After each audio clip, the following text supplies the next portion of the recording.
soal data-data ini semuanya sudah pegang gitu. Gak ada gunanya ngelak atau kemudian bikin alasan nebeng dan seterusnya. Gak ada manfaatnya. Toh pada akhirnya juga akan diproses. Jadi lebih baik diproses selama Presiden Jokowi masih berkuasa dan kemudian nanti hasil akhirnya itu bisa sesuai dengan keinginan Kaisang dan Presiden Jokowi. Aksi nebeng yang coba disampaikan oleh Kaisang untuk membodoh-bodohi masyarakat dan mengelabuhi KPK ternyata ada satu informasi lagi yang nampaknya tujuannya kurang lebih sama, yaitu menurut KPK, menurut pengakuan Kaisang katanya gitu ya, biaya penerbangan dari Jakarta ke Amerika menggunakan jet pribadi itu sekitar 90 juta rupiah per orang. Jadi kalau ada 4 orang di sana, Kaisang, istrinya, stafnya, dan keluarga istrinya, maka 90 kali 4, jadi sekitar 360 juta rupiah.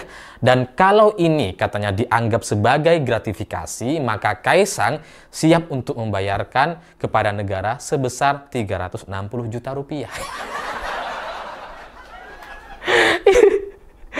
Ini nipu tapi ketahuan gitu. 90 juta rupiah itu kan ya tiket biasa. Ini jet pribadi disamakan dengan tiket biasa. Ini pembodohan ini. Harga biaya jet pribadi dari Jakarta ke Amerika jelas itu pasti beda dibandingkan dengan tiket pesawat komersil gitu. Ya karena namanya aja beda, jet pribadi dan pesawat komersil.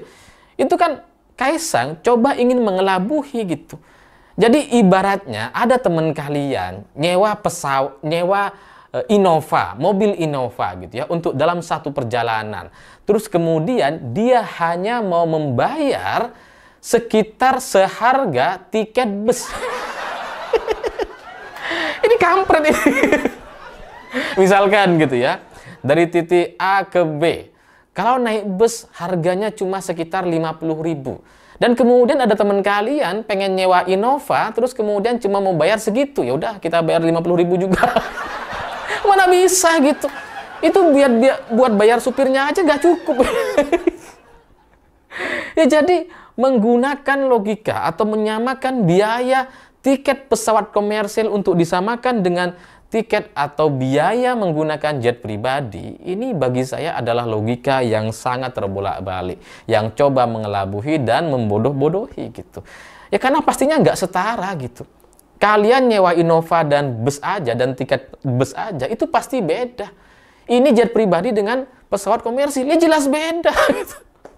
Masa ia disamakan antara yang nyewa dengan pesawat komersil sih gitu ya.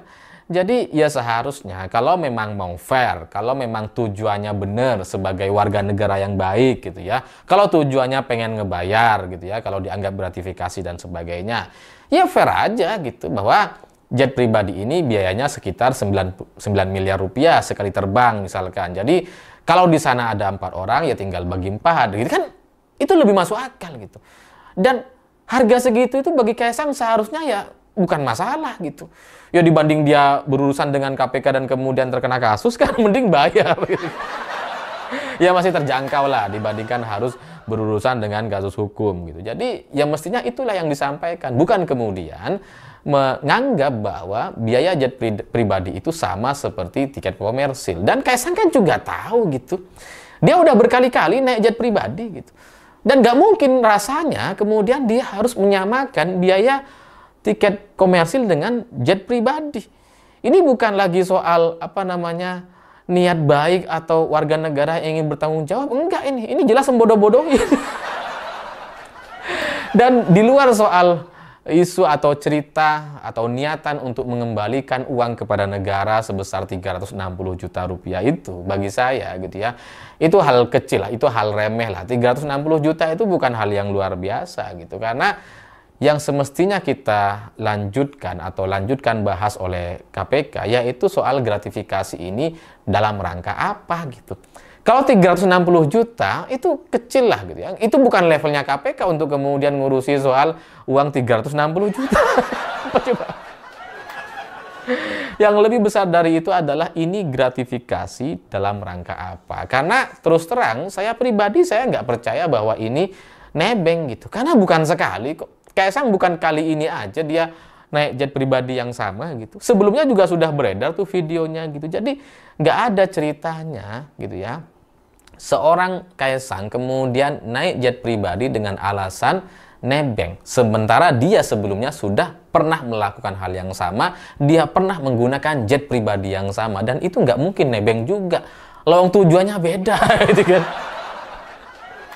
Dan terlepas dari semua apakah nantinya KPK akan memproses ini atau enggak gitu ya, saya kok sangat tidak percaya bahwa Kaisang ini nebeng. Itu adalah narasi yang sulit untuk kemudian dibenarkan. Karena harga jet pribadi yang digunakan oleh Kaisang ini mencapai ratusan miliar rupiah atau bahkan menurut Bu Susi itu mencapai 1 triliun gitu.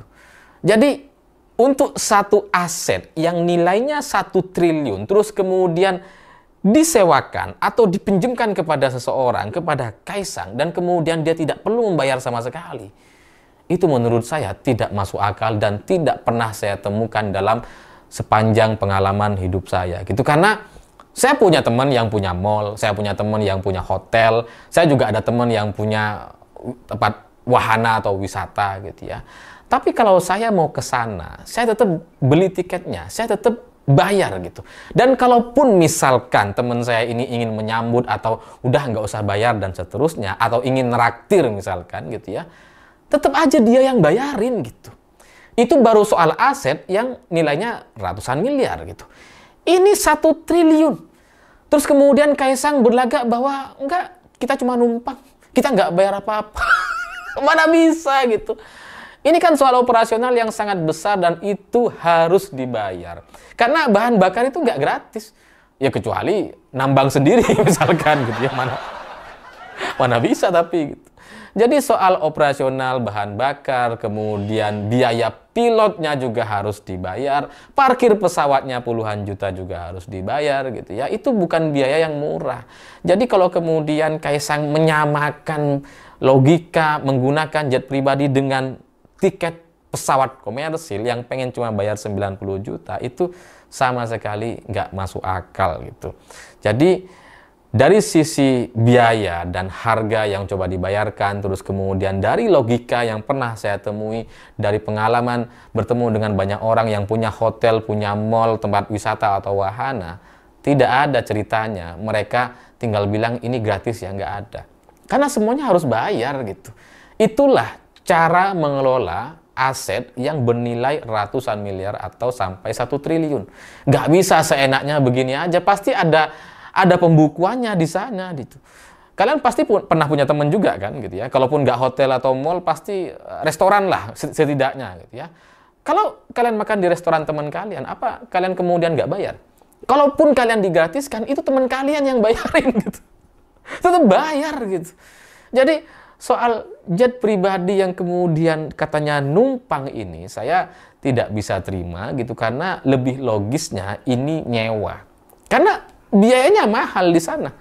Pasti harus ada uang yang harus disiapkan. Lebih logis nampaknya ini nyewa gitu. Nah, cuman pertanyaan selanjutnya, kalau ini adalah sewa pesawat gitu, maka pertanyaannya siapa yang menyewakan ini? Siapa yang membayarkan? Kalau misalkan yang membayarkan adalah temannya Kaisang, yang memang katanya punya pesawat ini gitu ya, dia yang bayarin. Itu dalam rangka apa dia bayarin itu? Ini bukan soal uang 1 juta 2 juta loh, ini soal miliaran. Dia dalam rangka apa? Nah, itulah yang disebut dengan gratifikasi dan harus kita telusuri apa timbal balik yang dia dapatkan. Apa manfaat yang dia dapatkan dari Indonesia, dari kepemimpinan Presiden Jokowi yang kemudian bisa memfasilitasi anaknya terbang dari Amerika, dari Jakarta ke Amerika dan berbagai tempat lainnya.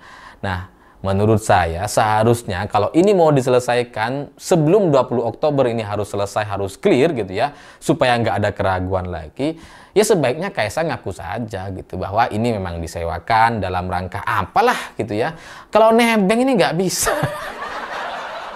Lah toh pada akhirnya juga nanti akan ketahuan kok. Soal data-data ini semuanya sudah pegang gitu.